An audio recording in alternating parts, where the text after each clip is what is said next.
Oh shit. Here we go again.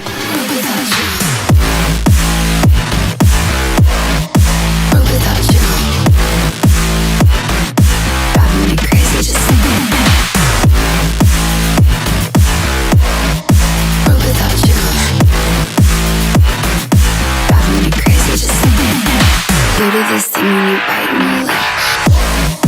World without you, driving me crazy just thinking.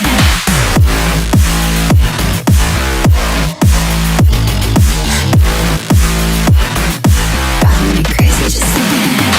Combing your hair with your hand gives me feelings I don't understand. Combing your hair with your hand gives me feelings I don't understand. You do this thing when you're biting your lip. It's driving me crazy just looking at it. World without you, world without you, driving me crazy just looking at it. World without you.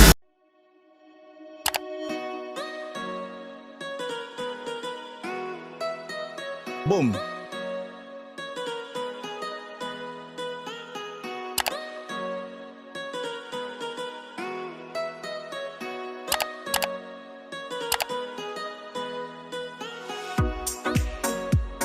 Okay.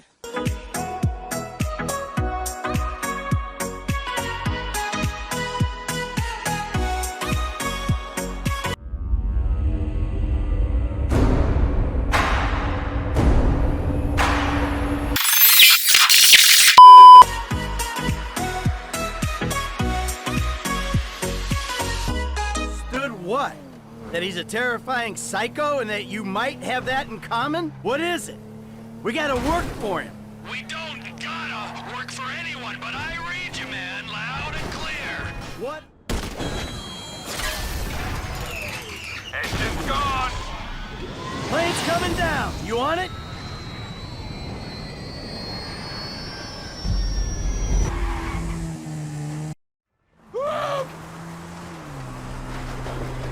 Get the files, and if the cousin made it, take him out. Sure thing, but seriously, bro, coming all the way out here, we gotta get paid. Just do the job. I'll get us paid down the road. I'm an important guy. You gotta help me out. You gotta help us. Call the cops.